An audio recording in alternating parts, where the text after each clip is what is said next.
Joe, is Kristaps on a minute restriction tonight, and is he starting?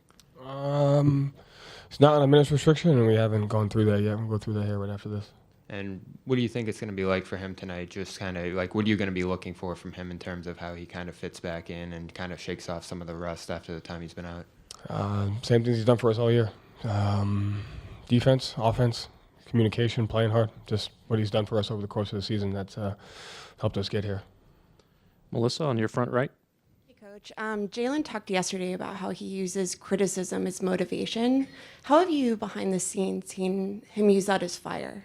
I mean, JB's the kind of guy that just works hard, has a chip on his shoulder.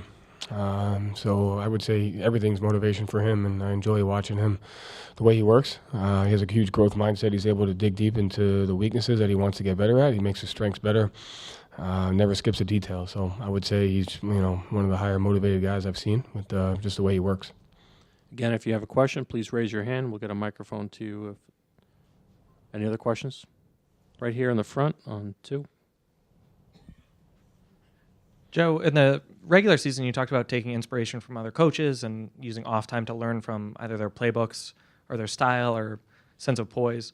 I'm curious, you had a week off. Were you able to either learn from other coaches or speak to other coaches, like coach to coach? What did this week look like to you? No, I mean, just talk to the staff. Just focus on Celtics, practice, getting better. And that's it, really. Again, here in the front. Coach, I know you're big on building good habits, preparation.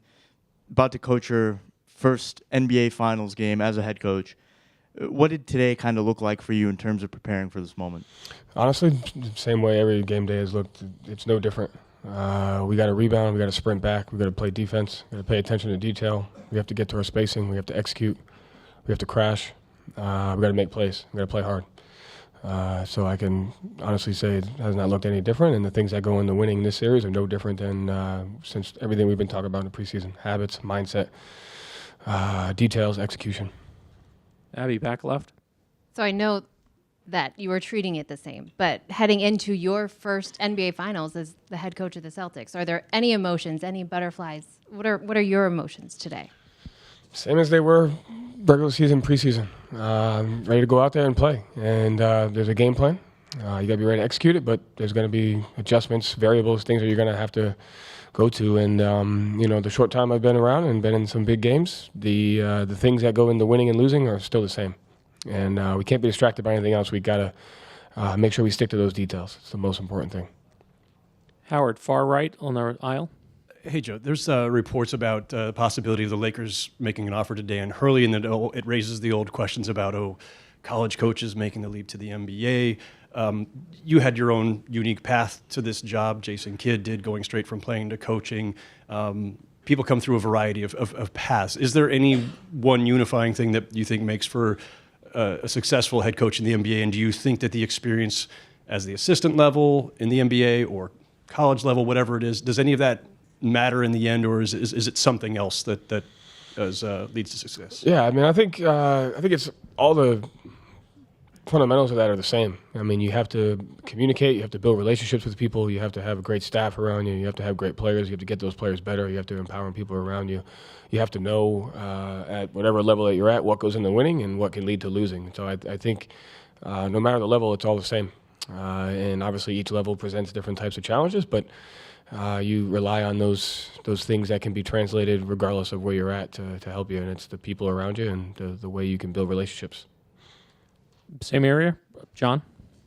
Coach, from the outside, it seems like Doncic will sort of challenge the way you guys want to defend, maybe more than any matchup you've had so far in the playoffs. Do you feel that way, and are you maybe more prepared to have to change things up than you have been in any previous series? Yeah, I mean, he's a great player. They have a great team, and there's no one way to guard these guys, especially when you have to play them over again. So you got to be open-minded to go into different things, absolutely. But the game's connected, and so the offensive adjustments we make will be in large part by how we defend, and our defensive adjustments we make will be in large part how we attack. And the game's connected, and those decisions are made by kind of those things, how one thing affects the other. But I don't anticipate a solution. You have to have multiple solutions.